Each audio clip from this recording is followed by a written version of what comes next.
The Commanders took to prime time and got a much-needed win in Chicago, even if it wasn't pretty. Hey, Kendall, could you just talk about the energy in this locker room right now? I mean, everybody was just fighting, man. Everybody wanted to win. And that's what you're seeing out there on the field. Everybody fighting, clawing, doing whatever you can, doing whatever it takes. But a key injury, and now talk of a change at quarterback and for how long, is once again front and center here in Washington. What does it all mean with the powerful Packers coming to town and beyond? On Tony McGee's Pro Football Plus. The man is back, y'all. We're back. Call your mama, call your daddy. We're back and we're back. We're back. Tony McGee's back, y'all. We're back. Tony McGee. Come on. Tony McGee, Pro Football Plus.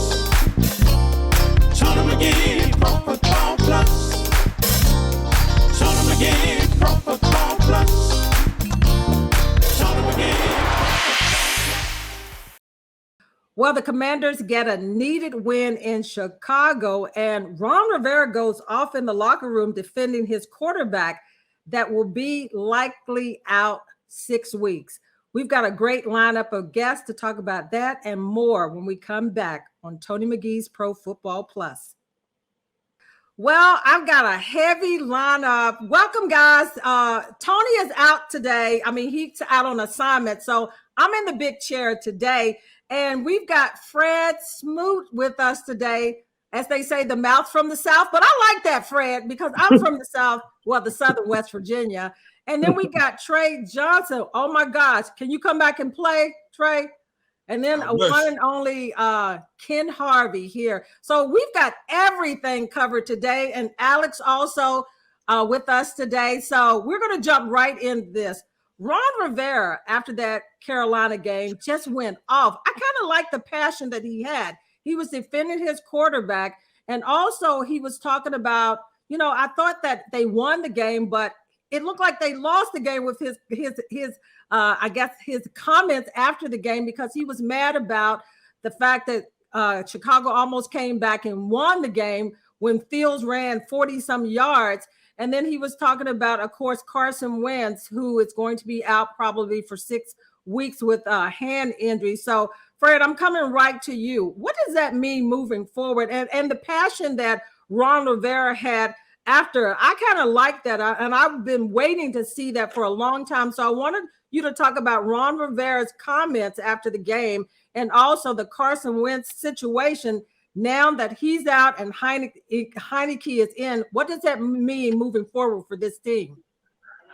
First of all, you're right. I do love Coach passion. The bad part about that passion, it got his quarterback hurt, because they asked, how did he get hurt? Well, I thought he got hurt from his coach throwing him under the bus. That's how he broke his finger. It can play two ways in the locker room. It can wake some people up, or a guy like Carson, who's mental, who's already been tested.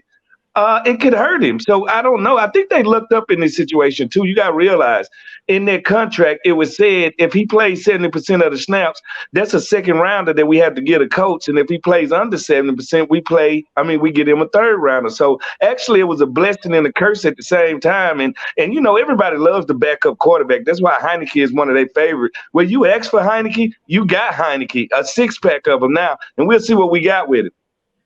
Hey, Trey, you know, the problem with this team has been the offensive line. And I mean, when you played, it was beautiful because that's when they had solid offensive line.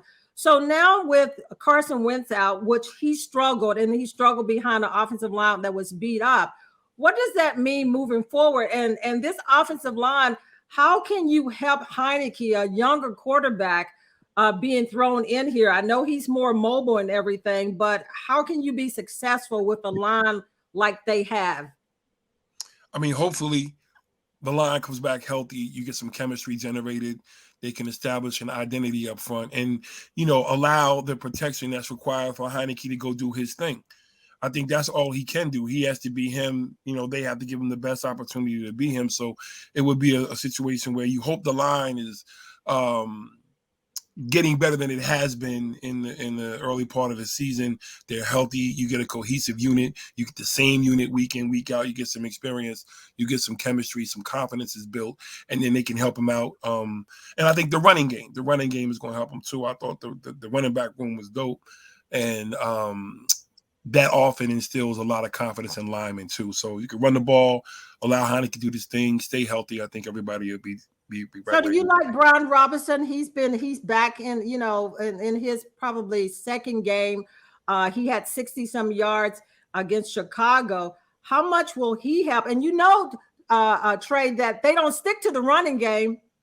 Nah, it's a different game these days. That was, everything for us was run the ball and play action. But these cats are, it's a pass oriented league now.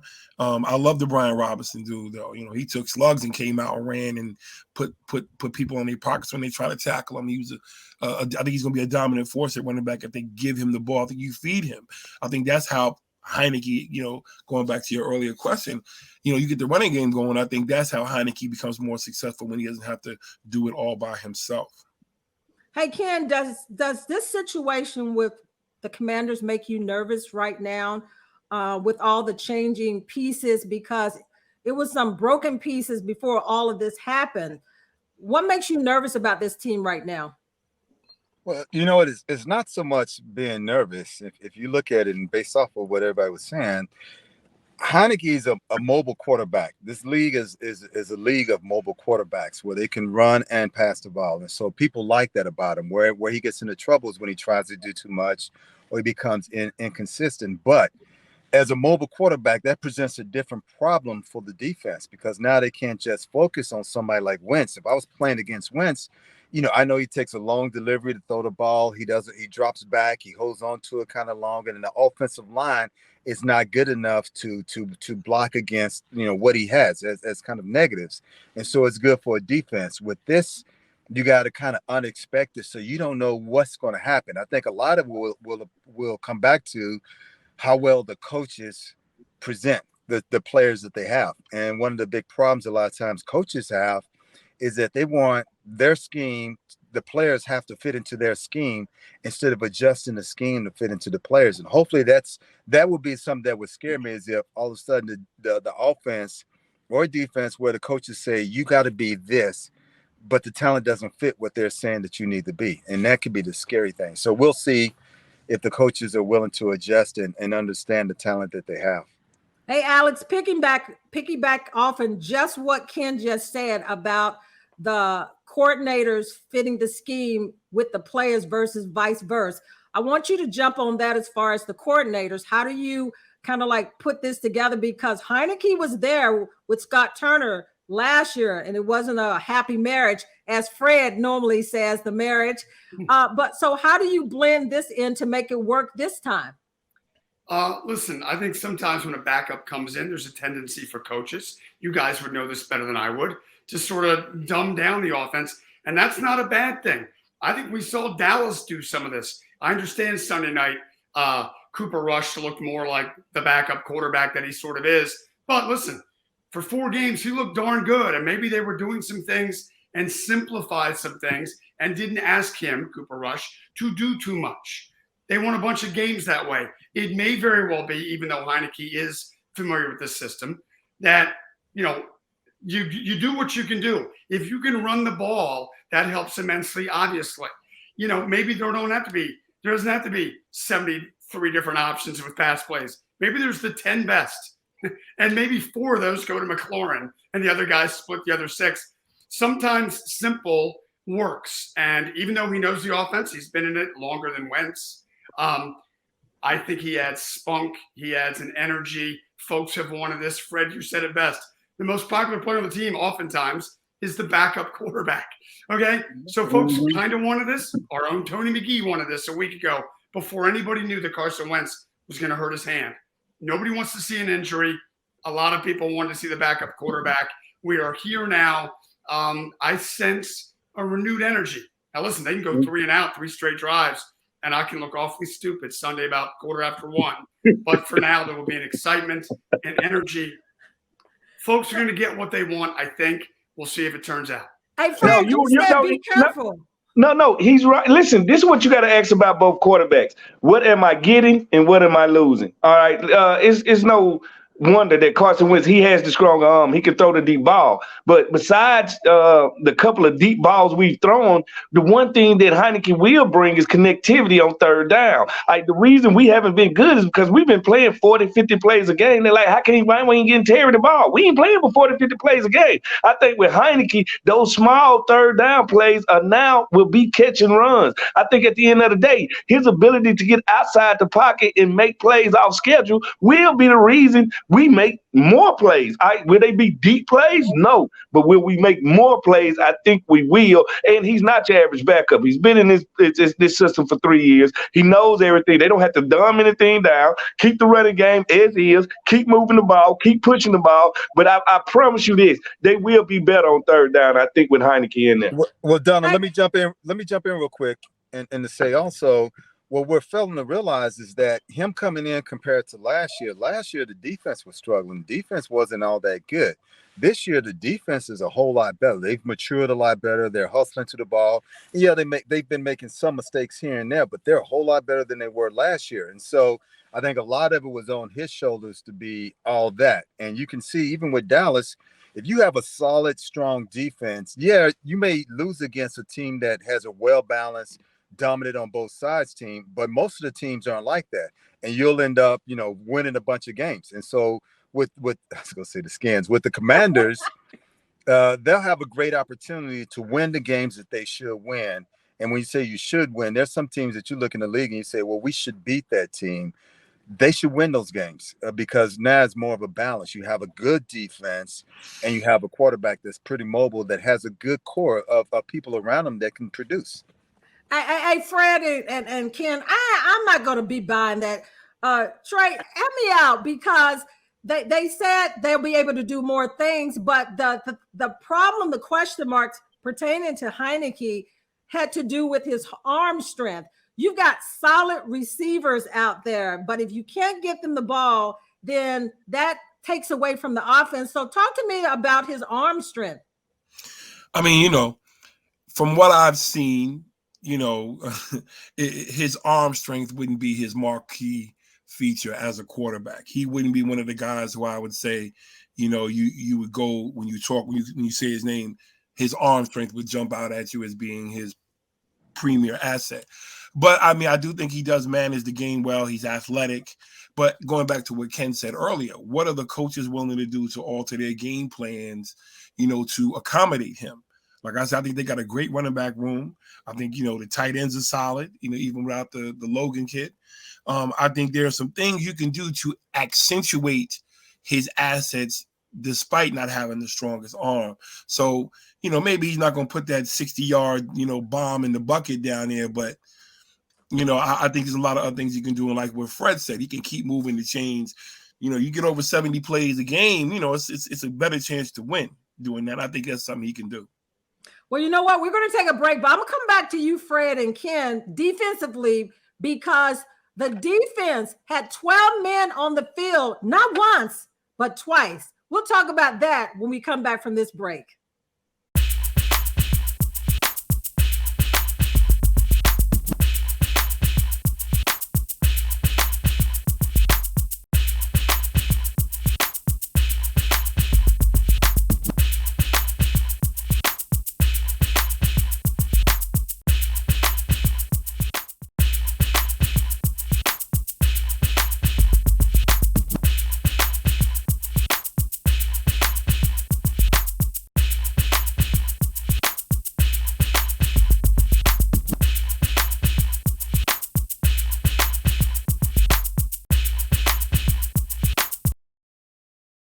Yeah, we all know what this place means to Coach Rivera, and I think a lot of the reason the way he is today as a coach is because of his time spent here as a player and the connections he made and the memories he's made. You know what I mean? So to come back here and get a win, in some tough circumstances, I think that was big for our whole entire team. But as players, we got to try to keep the focus in the locker room. You know what I mean? We were just coming off, 3 straight losses or something like that. You know what I mean? So we had a lot of other things to be worried about that was going on in this locker room and trying to see how we can turn around and get a win on this short week. So to come out and finish the game the way we did, even though it wasn't pretty, it shows a win in the win column. What was your view of that last play to the pylon at the end? Man, heck of a play by Juice. I saw the guy went up in the air, and I saw when he was at the top, I said, oh man, he caught it. And then when he was coming down, I saw the ball kind of bobble. Yeah. So I was like, oh, great play. I was just so excited for Juice, man. It's a hell of a play by him, and we needed that.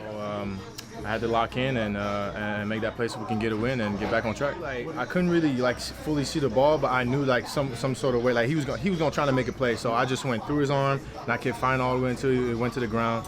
And shout out to my long arms. That's what really helped. Maybe if I had short arms, I maybe didn't make that play, but I tried to find him all the way to the ground, and it came down to a game of inches. We always preach third down and red zone. That's how you win football games. That's how you have a good defense, and that's where we stepped up today. Hey Kendall, could you just talk about the energy in this locker room right now?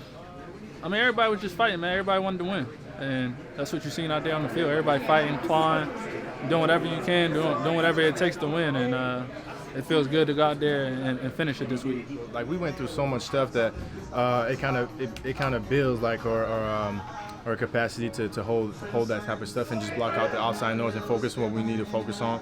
And I mean, this win, like you say, means a lot from all the stuff that we had to go through. Right there with what St. Jude said, with everything that they've been through on this team, are you surprised that they've been able to hold it together this well? And anybody can jump in. You acting like they went through Armageddon, Donna. Yeah, no. That's what they act like they did. They just lost a couple of games, man. Listen, my rookie year. Four straight.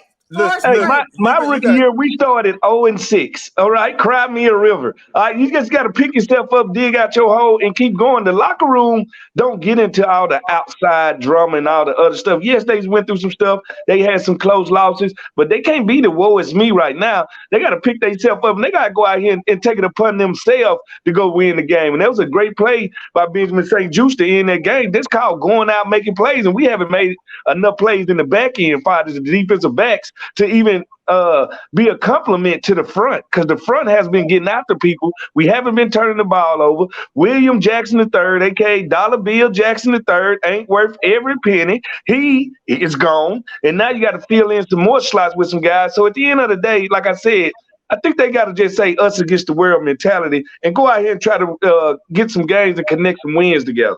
I want you all to talk about those 12 men on the field twice. Oh, no. That showed you who we are. That showed you who we are. We can have 12 men on the field and still not stop you. All right, that shows you where we at as a team right now. All I gotta say, if this was the Wild West and it was a gunfight, Fred would win every battle because he's quick draw with the words, man. I was trying to say something. It's like, oh, he got it out. So look, I totally agree with him. Look, you got 20-something years of the teams where they're, you've either started off great and then you've gotten, you've had a losing season. You started off really bad. Can't cry me a river. Yeah, you got to block out the outside noise. And yes, you start feeling like it's us against the world. And that's a good mentality to have. It's us against the world, because you stop reading the press clippings. You stop thinking that you're as good as everybody said you're supposed to be in the preseason. You stop realizing that it's about teamwork. And I think that was something that was missing in the beginning, was that players were individuals trying to become great players as opposed to understanding how to work together as a team. Trey and I were talking a second ago. A lot of it starts in practice. How hard do you practice? If you go against the best guys in practice and they're giving you all they got in practice, then you go out to the game and it's not a surprise. Now with the 12 men on the field, like Fred said, that's a result that just shows you where the team is at. Bad teams constantly make mistakes like that. When you become better, you're so finely tuned that you know where you're supposed to be, when you're supposed to be, who's out of line. Everything is in sync because your mindset is about winning, not about I hope we win, I think we could win. Your mindset is I am so well trained. I've done this every day in practice, and from here I know what I'm supposed to do, and guys are ready to do it. Hey, Alex and Trey, you hear these defensive-minded people? I thought Tony was here for a minute because they talking about this defense. Is the defense progressing Is it better? I mean, are y'all confident in the defense? And Alice, I'm gonna let you have the first stab at that. And Trey, I want you to talk about this defense a little bit, because these defensive guys right here, they on Tony's side. Down on the defensive line, Sweat has had a couple of fantastic games. Jonathan Allen, he is who we thought he was. He's fantastic. D-line, if they get Chase Young back, that should only make them even more formidable. D-line is stacked. Linebackers, I'm going to defer to some other folks on this panel. Defensive backs have made some plays. Forrest has made a couple plays this year, especially in the first game and more recently. St. Juice made the big play. Sometimes you need to get a little bit lucky. The Bears, Fields had a wide open touchdown in the flat end zone. He overthrew the guy. Sometimes stuff has to fall your way, especially when you're not a great football team. You'll take every gift you can get. D-line is great. And if I'm Aaron Rodgers and the Packers, and I'm not, I'm thinking this ain't going to be easy. Okay, those dudes can rush the passer. They make plays. They're dynamic. They're physical. They're big. They're fast. The rest of the defense, I don't know, but at least it's a good start. Trey, what do you think, man? So we're talking about the defense? Is that what I'm – yeah, you know, these defensive-minded people. Let's go back to the 12 men on the field thing. I put that more on the coaches. I mean, like Kenny said, you know, finely tuned machine. There should be reps so much that when you make mistakes like that, it goes back to the coaches. So once again, I agree with Alex. I love the boys up front for Washington. I mean, them cats are worth their money, in my opinion. You know, like they good at the point. Stop them on the goal line. Red zone. They play well up front. I love that. And I think you can win with that. But then, you know, with that being your asset, I think they got to build behind him, and I think it comes to the coaching staff. If we're talking about the defense in terms of, you know, Jack Del Rio got to pony up, man. He got to come out of his bag with a lot of other stuff. 12-7 game, but like one of you guys referred to, you know, Justin Fields misses a wide open touchdown to the tight end in the flat. He does that. Now it's 14-7, you know, or 14-12 or whatever the case may be, and you lose. But 14 points, I think, is still a great defensive game. I think it's more a burden on the offensive side of the ball. Sorry to go back down into the offense, but I think the offense has to put those points on the board in order to define the team's identity. Well, this isn't church. It's when they start raising their hand. Well, sister, hey, it went back to you. Preach. Yeah, right. He done brought it back to you. There you go. Hey, Fred, when you look at the defense, and they've got Aaron Rodgers coming into town, and they're struggling. They're having their own problems because they don't have any receivers. But this defense right now, and as far as Aaron Rodgers, you know, he's coming in mad. This is the first time that they've dropped 2 games in a row back to back. So looking at this defense, how do you scheme Aaron Rodgers, knowing that they don't have receivers, but he is Aaron Rodgers still? Well, you just said it. You watch what you do exactly what the Jets did. You set him on fire. You blitz him. He has no one to throw to. His wide receivers are the faceless men. Nobody can even name any of these guys besides the slot Rodgers and maybe Cobb. Like, at the end of the day, you cannot let them come in here one-dimensional and try to run the ball on you and do a couple of trick plays and beat you. But that's what they hoping. They hoping that we can get a 14-point lead and maybe win this game 20-14 or something. We can get in and we can get out of there and extend the season. You cannot let that happen. They're not that good on the edges. They do not have a legit tight end that can threaten you. I just don't know with Jack Del Rio, though. I watched him time and time again. When it says the green light to go blitz people, he just don't blitz people. The one thing he doesn't do is set his players up for success. He literally says, you know what? We're going to run cover 3. You guys go beat your one-on-ones. That ain't how you set defensive players up for success. You let us know what's going on. Let us dictate the pace. And that's the problem with this defense. They don't dictate games. They sit back, see what you're going to do, and they respond to it. And if we keep playing like that, we ain't got to worry about playing after Christmas. Well, you just said something important. You're talking about the defensive coordinator, which I'm trying to figure out too, Ken. Why do they never blitz? I mean, I watched some of the games on Sunday, and you looked at some of the great defenses that played in that game, that Kansas City and Buffalo game. I mean, they were coming at each other from all angles in some of the other games. And you look how Washington schemes after, you know, this is like, we're like, you know, not halfway through the season, but a fourth of a way. and you're still not seeing anything or any twist, like Fred said, from the defense. How can you move forward with what's happening with this defense? We putting the pressure on the players, but when do we put the pressure on the offensive coordinator or the defensive coordinator? Well, I mean, it's kind of what, I mean, I guess what you would think, that if you have these front four and the coach thinks that the front four is all that, but then on the backside, you're unsure of the rest of your talent, because that's all we talked about so far is the front four is legit, and then everybody else is kind of, we'll see, the suspect a little bit. If you don't have confidence and belief in what everyone else can do, you're not going to call blitz. You're just going to say, okay, guys, you got to do whatever you can up front. I believe that you're going to get to the quarterback, and then it becomes more of a hoping game than a dominant game. A dominant game is like what everybody's talking about. You just calling blitz. You're reading. You're saying, okay, you got to beat me, and I'm going to give you all I got, and there's no way to stop me. A hope game is, I hope my guys up front could get to the quarterback, so we don't have to allow someone to get deep, or we don't have to allow something else to happen. You hope that something happens big with the guys that you have, but you're not that sure. And I think that's probably the problem right now, is that there's not a belief, and maybe it's a legitimate not a belief, but there's not a belief that the guys can handle covering, doing the blitz and exposing themselves to the holes that they have as the rest of the team. So we talked about the offensive side of the ball and defense, but let's talk a little bit about the special teams, because in that Chicago's game, if they don't get that muffled punt and recover that, and it was inside I think the 2010 or something like that, and Washington recovers it, they may not win that game. So let's talk about the special teams, Alex. The return man is getting a lot of heat. Punt return man, Mims.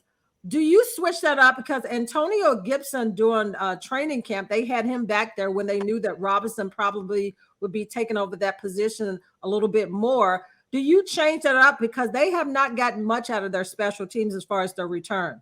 Oh, you're right. They haven't. Dax Milne, he doesn't excite you when he catches the ball. The fellow on Dallas the other night, he excites you when he catches the ball. But there aren't as many of him as there are other dudes that are kind of okay.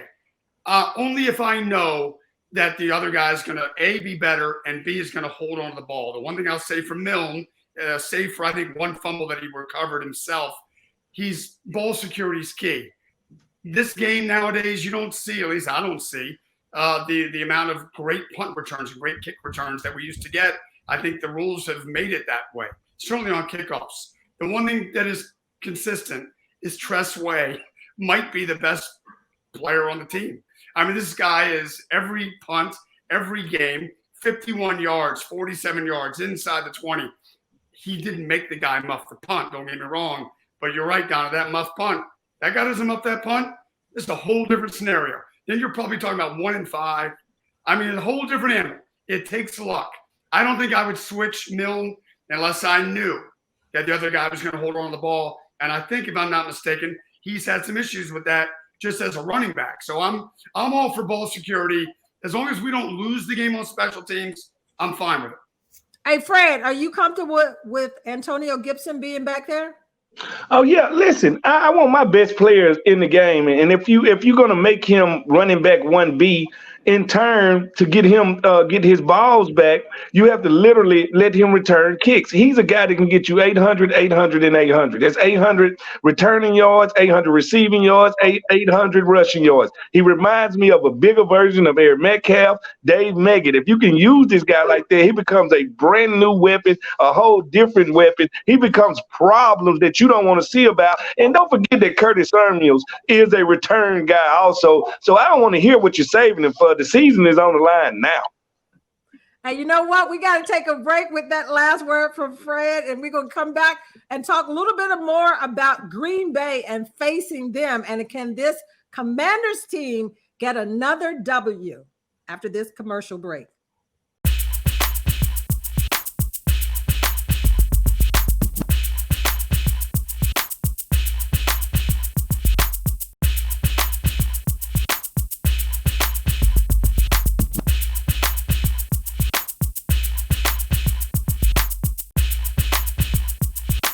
Well, everybody said that the NFC East was doomed, and it seems that It's no mistake. It's the division to watch right now because the Giants, the Eagles, the Cowboys, well, Commanders is at the bottom, but everybody, let's talk about the NFC East because for a minute, nobody wanted to talk about the East, but you've got the Philadelphia Eagles that's 6-0, and they're going on their bye week.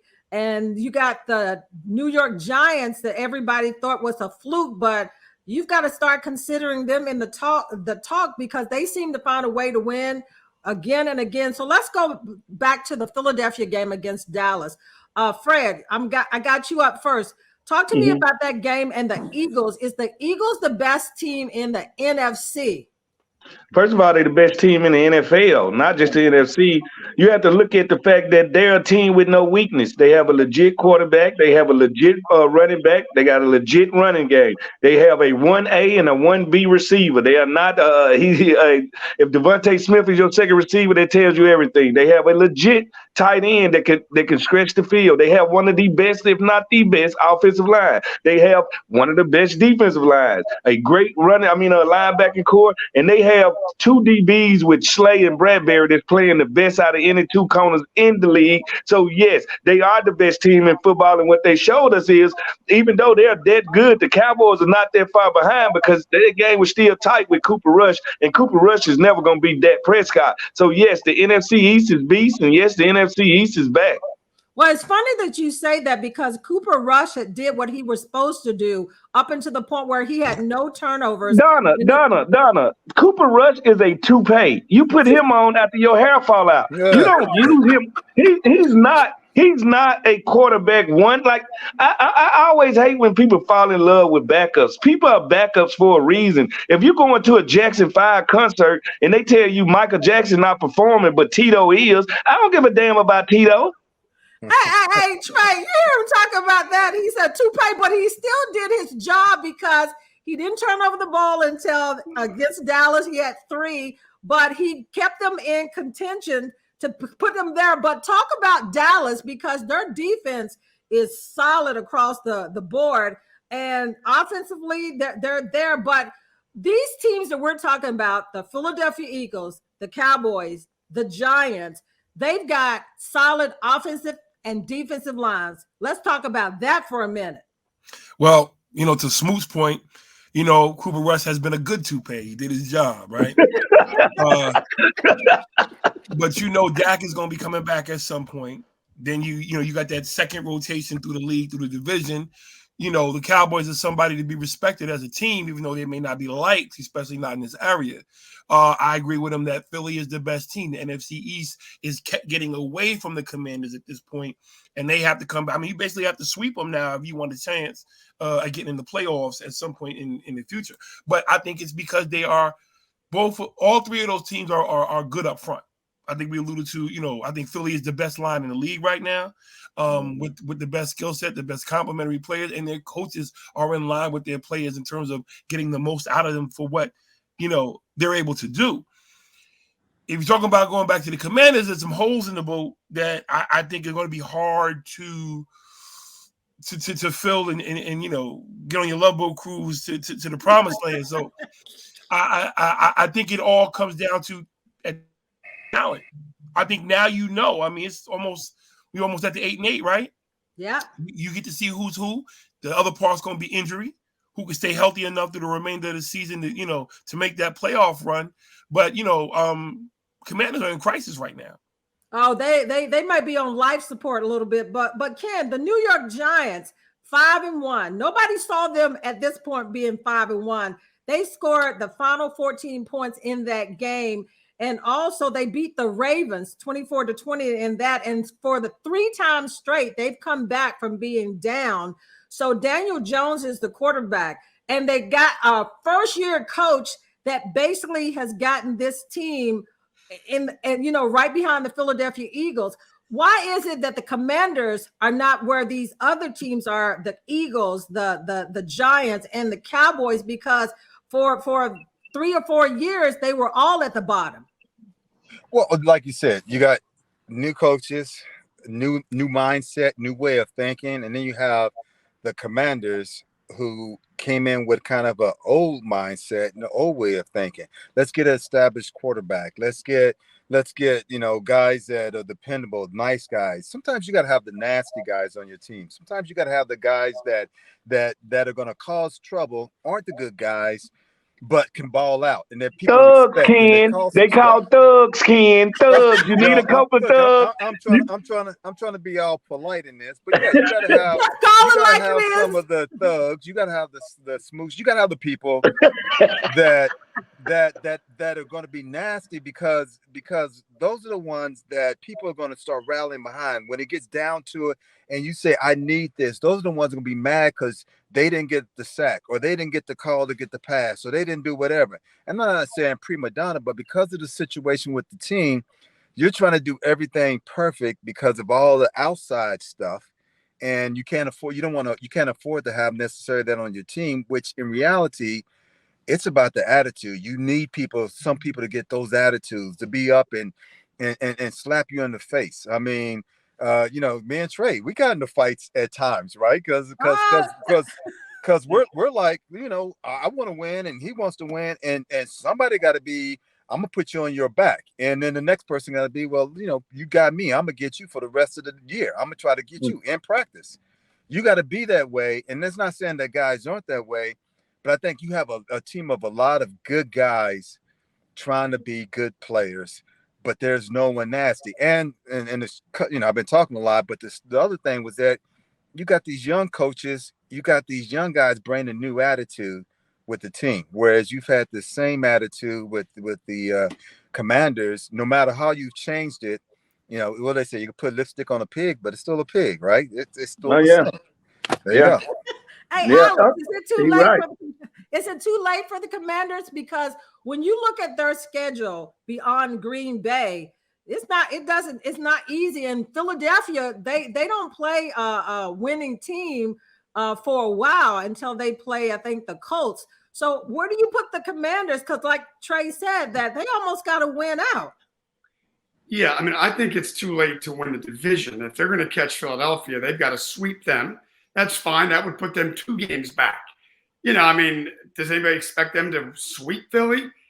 Mathematically too late? No. Too late? Yeah. To win the division.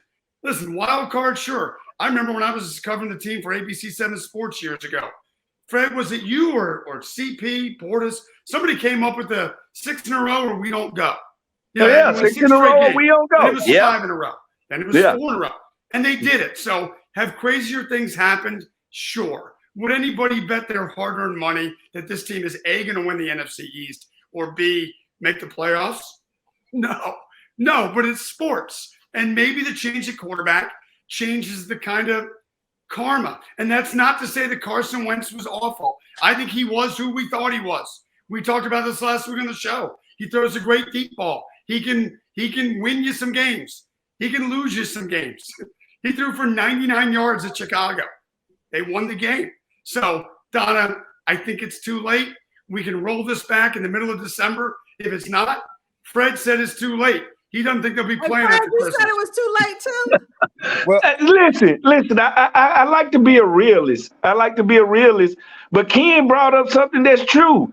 This team is full of deacons, and we ain't trying to build a church. We're trying to build a football team.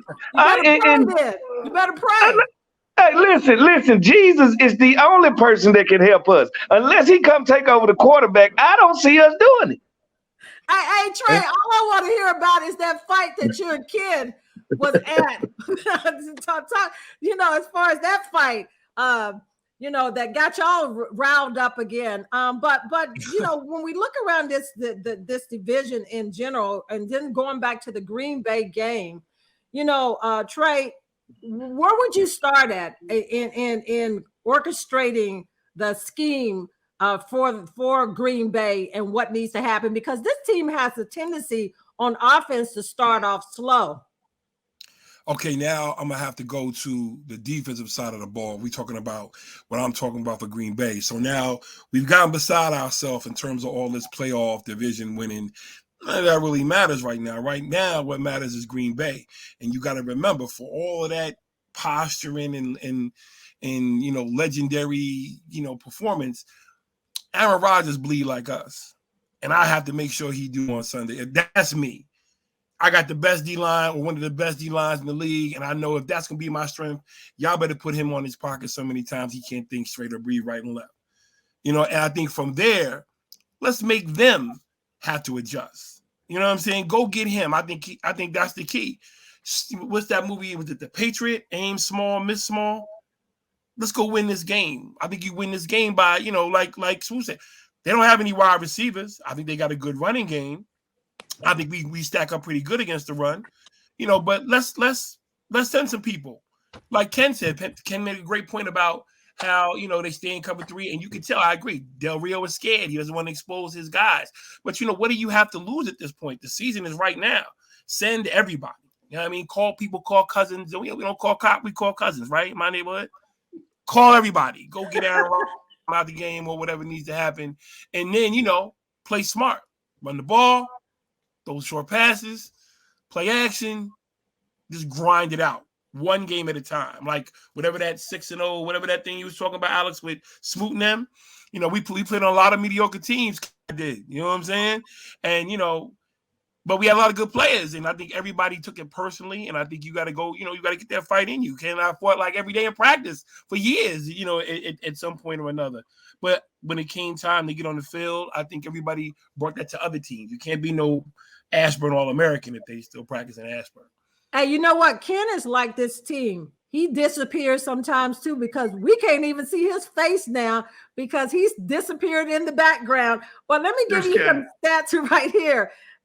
Green Bay has put up just 10 points in the last 6 quarters, and Rodgers was spotted, which we haven't even mentioned that yet, with an injured right thumb. So it seems like the thumb injuries are around the NFL, because you got Carson Wentz now, you got Aaron Rodgers, which nobody is talking about that injury, and then you got Dak, who got a thumb injury. So Fred, what's going on there? And with the Aaron Rodgers situation, like Trey said, that's an opportunity to really put the pressure on him. Oh yeah, Aaron Rodgers ain't really hurt. He just into hallucinogens now. He like to do drugs. But the rest of the guys, when it comes to getting hurt, man, that's just part of football. And let's be honest, if I'm a cornerback and my feet, if I play, and if you a quarterback and you hurt your thumb, you can't throw. Like, that's why I don't see why Jerry Jones is in a rush to rush Dak back. Hey, we seen this happen with Russell Wilson last year. If he can't grip the ball, he can't protect the ball, he can't protect the ball, he can't protect the team. So at the end of the day, I don't think it's a thing where we're gonna see Carson Wentz be rushed back, because, like I said, it's a clause in his contract that says 70% of the games he play or not. And that's the difference between a second and a third round pick. I just think injuries are part of the game. And don't forget this, we do keep these quarterbacks in bubble wrap the whole year. So if you're going to put them out there for 17 Sundays, you might want to let their body get a little callous to some cap peeling. Well, that's what happens when you don't hit in training camp and everything. But we got to take a break, and then we're going to come back and look around the NFL and see what else is going on, because it seems like the parity of what they wanted is really happening after this commercial break. He arrived in the United States from Ukraine, a wounded warrior. He was shown an act of kindness and goodwill by many. His one hope while in the United States, while being casted for his hip prosthetic, was attending Americans' pastime, an NFL football game. Well, that wish came true, thanks to the Washington Commanders. To see a professional football game as far as football in the U.S. Розкажи, тобто, по-перше, твій досвід від того, що ти приїхав в Америку, все, але основне, який твої враження від того, що ти відвідав американський футбол, саме від гри, від цього всього, як ти? Так, я дуже вражений від шоу, яке іменно перед самим футболом відбувається і під час групи підтримки. Alex is very impressed about the show that support all this game. It was very exciting. Well, that was just an act of kindness, and thanks to the Washington Commanders again for allowing the soldier from Ukraine to come over here and experience American football. But let's talk about football. Let's talk about around the NFL. And Trey, I'm coming right to you about Tom Brady. Now, Tom Brady went off after losing that game, but he went off on his offensive line because he was frustrated about what was going on. But it's not always about just them. And he had, I think during the course of the weekend, he went to Robert Kraft's wedding, so he wasn't there for a team meeting and practice. And then he went off on his offensive line. So my thing to you is, should he have stayed retired and he goes off of the offensive line? Talk to me just about that and that whole situation of what's happening in Tampa with this team right now. I mean, as far as going off on your offensive line, I mean, that's probably one of the most hurtful things as a protector, as, somebody whose whole job is to make sure somebody else doesn't get hurt, because, they're not trying to hurt us. They're trying to hurt your people. And if you're failing and somebody speaks on it, I think as an offensive lineman, it's like one of the greatest insults you could experience. Now you would hope he was a little more, a little more team guy, but I mean, I guess that's who he is. That's the frustration that, came from that last game, and he laid it out on his offensive line. But I don't know. I mean, I know I would take that personally, and I would do my best to, come back and put people on their pockets next week, because I can't have my man coming at me like that. It's like having your wife saying, you know what, you're not a good man, you're not a good lover. I want somebody, you don't want that. Hey, Fred, that's one thing that this Washington Commanders have not done, is that we know the struggles with the offensive line, but no one has come out pointing fingers directly at them and derating them like that. Well, not the offensive line, but they did throw the quarterback under the bus and run him over a week ago. So we've had this thing, and don't forget they did the same thing with the linebacker Jamin Davis early in the year, kind of pointed the finger at him. But it's one of these times where I think the coaching staff back is against the wall. Like, they have to understand, if they don't make any plays in these next couple of games, their jobs could be on the line. And I think that's a different place for Coach Rivera to be in, considering he's not only the head coach, he's the GM. So he can't blame anybody for the players that he has. He can't blame anybody for the wins they have. It's just one of them things you got to either go up with the ship or go down with the ship. Well, let's talk about what's going on with Baltimore Ravens. I mean, Lamar Jackson, we're talking about how great he is, but this Ravens team is not the team of old that everybody wants to project him to be. Talk about what's happening with the Ravens right now, and Alex. I mean, are they done? I mean, Lamar Jackson is just one man, but their defense is not good. They're definitely not done. I mean, they are 3-3. Insane stat I saw on Twitter, because where else can we find insane stats? Every game this season, they have held a double-digit lead in the fourth quarter. They've lost 3 of the 6. That's nuts. Yes, the defense is not what we're used to seeing in Baltimore. Lamar's great. He had 2 really bad plays on Sunday. He had the pick where it was ill-advised. Listen, Mahomes kind of threw the same ball. These guys that are so good that what makes them so great sometimes can bite them in the rear, because they are so darn good and so elusive, and they can extend it, and then sometimes it goes to the wrong team. But I think you'll take that. I mean, that's what Lamar, you're going to get that with him sometimes, because he's not perfect. They'll be fine. They got a great coach. That division isn't very good. Pittsburgh had a nice win Sunday. The Browns stink. Since he's not, I don't think what they were a year ago. Listen, if Baltimore wins 10 games, they're probably winning that division, and I think they'll be fine. The big question for me is this Lamar contract thing. It's got to be kind of a weight over everybody. Him, team, the fans, all of it. How that plays out vis-a-vis how the season goes is very intriguing. Let's talk about the Bills and the Kansas City. And I think that was probably the best game on Sunday. So, Trey, which team do you like? Because, Kansas City, if Mahomes doesn't throw those interceptions and that crucial one at the end, who knows how that turns out. But you like the quarterback play by both of those guys, because it was a gunfight. Definitely. I think that's definitely one of the most exciting matchups probably for years to come. You have great quarterbacks, great teams. I'm definitely a Buffalo Bills guy comparing those two. I'm a New Yorker. I want to see all the New York teams get a Super Bowl, plus the left tackles from Temple and one of their special teams guys from Temple, my alma mater.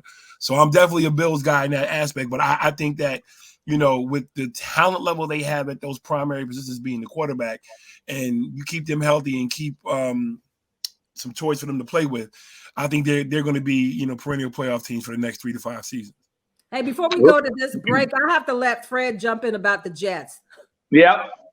Hey, listen, the Jets are young and they're hungry. And you know how when you're a rookie, you don't know no better. Like you're just going out there playing with no worries. And that's what I get from this Jets team. Zach Wilson is taking steps. And let me tell you the truth. Sauce Gardner is the truth. All right. I always felt like he's one of the best players, if not the best players in this draft.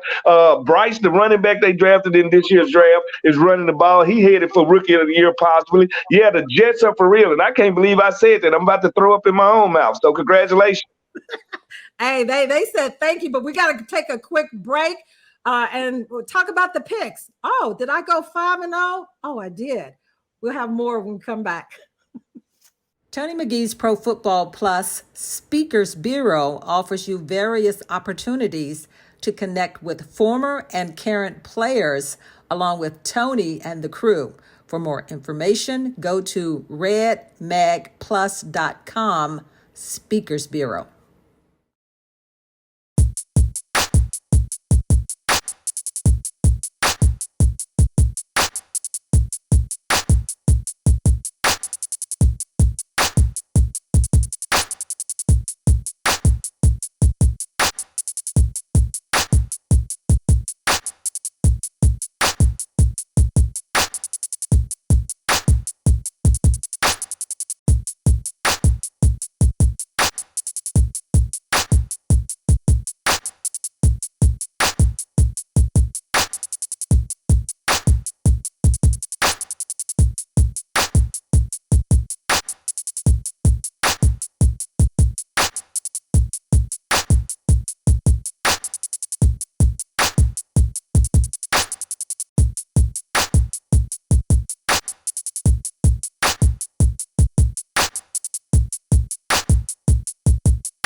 Well, as you can see on the screen, the picks from last week, I went 5-0, but there they are this week. And I'd like to thank our amazing guests, Trey Johnson, Fred Smoot, and Ken Harvey. And as Tony says, we don't say goodbye, we say in the minute. Mm-hmm. Seasons come and seasons go, but I know one thing, everything will work out all right. Well, I believe I know, because of what I've been through, I tell the world it's gonna be all right, because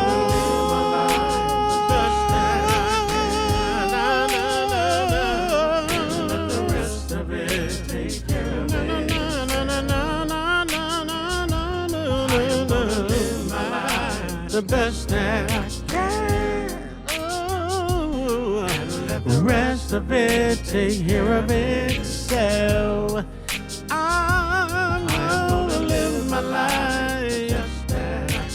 Yes, I will. Yes, I will. Yes, I will. And let the rest of it take